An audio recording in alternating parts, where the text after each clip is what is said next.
Good morning दोस्तों। देखिए ये हमारे पास टाइम एंड डिस्टेंस पे रिलेटेड क्वेश्चन है। देखिए क्या है।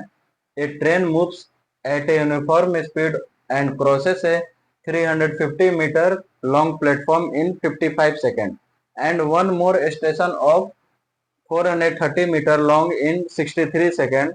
What is the speed of the train in kilometre per hour. इस क्वेश्चन को हमें समझना है। देखिए क्या है। देखिए ट्रेन का कोई यूनिफॉर्म स्पीड होगा तो वही हमें निकालना है। What is the speed of train. तो मान लीजिए कि स्पीड उसका स्पीड क्या होगा।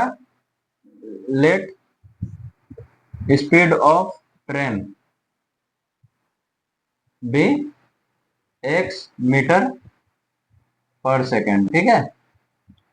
ये हमारे पास मानते हैं कि ट्रेन की स्पीड, मान लीजिए कोई ट्रेन होगा, इसका स्पीड दिया हुआ है एक्स मीटर पर सेकेंड। ठीक है। और इस ये एक ब्रिज है, नहीं प्लेटफॉर्म है, मान लीजिए प्लेटफॉर्म होगा, इसको ये क्रॉस प्लेटफॉर्म की लंबाई कितनी है 350 मीटर। ठीक है, ये प्लेटफॉर्म हो गया। अब देखिए ये ट्रेन इसको क्रॉस कर रहा है कितने में 55 सेकंड में।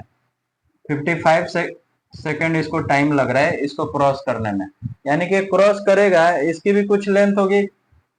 ये ट्रेन का मान लीजिए लेंथ वाई मीटर होगा। ठीक है। तो अब देखिए ये ट्रेन जो है इसको क्रॉस करेगा, यानी कि अपना भी लेंथ क्रॉस करेगा, ये भी लेंथ क्रॉस करेगा। यानी कि टोटल लेंथ कितना हो जाएगा। टोटल लेंथ देखिए y प्लस, मतलब ट्रेन की लंबाई प्लस प्लेटफॉर्म की लंबाई, तो y प्लस 350।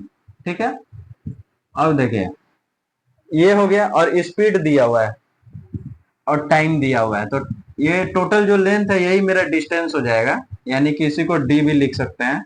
तो डिस्टेंस इक्वल टू क्या होता है, स्पीड इंटू टाइम। अब देखिए स्पीड क्या दिया हुआ था एक्स मान लीजिए, और टाइम क्या था 55, और डिस्टेंस ये मेरा है y प्लस 350। ठीक है। अब इसी को मेरे को देखना है, यानी कि y plus 350 is equal to 55x। ठीक है, ये मेरा एक इक्वेशन आ गया। यानी कि y इजकल टू हम ये भी लिख सकते हैं। देखिए y इजकल टू हम क्या लिख सकते हैं 55x माइनस 350। ये मेरा एक इक्वेशन आ गया। अब दूसरा देखिए क्या है। सेम ट्रेन दूसरे स्टेशन को क्रॉस करती है। मान लीजिए यही ट्रेन है, एक कोई स्टेशन होगा, उसका कुछ लेंथ होगा, तो वो लेंथ दिया हुआ है। देखिए क्या है, ये 430 मीटर दिया हुआ है। ये स्टेशन होगा, इसका लेंथ होगा 30 मीटर। ठीक है। और ये ट्रेन का स्पीड वही होगा, सेम ट्रेन है तो एक्स मीटर पर सेकेंड। ठीक है। और देखिए इसकी भी लेंथ वही होगी। अब देखें ये फिर किसी स्टेशन को पार करेगा, यानी अपना डिस्टेंस प्लस इसका डिस्टेंस, यानी टोटल डिस्टेंस क्या होगा। Total distance equal to y plus 430। ठीक है। और यहाँ पे डिस्टेंस आ गया टोटल, और स्पीड दिया हुआ है और टाइम भी दिया हुआ था 63 सेकेंड। तो distance equal to speed into time. Speed क्या था वही एक्स इंटू टाइम, टाइम देखिए 63 था, और डिस्टेंस क्या है ये y प्लस 430। ठीक है। तो यहां से क्या आ रहा है मेरा y equal to 63x minus 430। ये इक्वेशन सेकंड, ये इक्वेशन वन। यहाँ भी y का वैल्यू है, यहाँ भी y का वैल्यू है, यानी कि दोनों इक्वल हो जाएगा।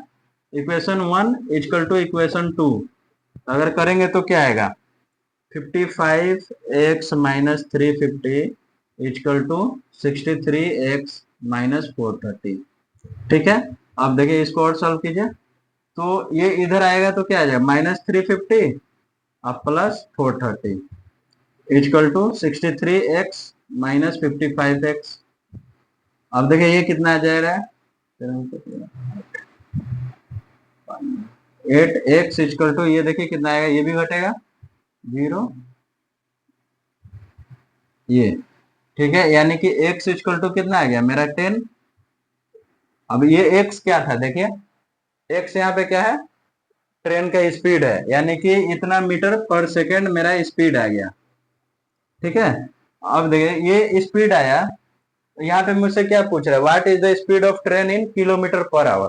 तो किलोमीटर पर आवर में चेंज करने के लिए, स्पीड को मीटर पर सेकंड में है, इसको किलोमीटर पर आवर में चेंज करने के लिए 18/5 से मल्टीप्लाई करते हैं। तो ये देखिए कितना आएगा, 36 किलोमीटर पर आवर। ये मेरा आंसर आ गया, यानी कि ट्रेन का स्पीड होगा। तो ये बहुत ही अच्छा क्वेश्चन क्वेश्चन था। ये यहाँ पे थोड़ा सा ध्यान देना है कि मीटर पर सेकंड से किलोमीटर पर आवर में चेंज करने के लिए 18/5 से मल्टीप्लाई करेंगे, तो ये मेरा ये आएगा। तो ये देखिए यहाँ पे दो केस था, यहाँ पे प्लेटफॉर्म पार कर रहा था, यहाँ पे स्टेशन पार कर रहा था, लेकिन दोनों में सेम ही था, डिस्टेंस का स्पीड इनटू टाइम। टाइम दिया हुआ था, स्पीड है, और टोटल लेंथ हो, इसका लेंथ प्लस इसका लेंथ है, वो टोटल डिस्टेंस हो जाएगा। ये दोनों इक्वेशन को इक्वेट करेंगे, फिर ये आ जाएगा। थैंक यू दोस्तों।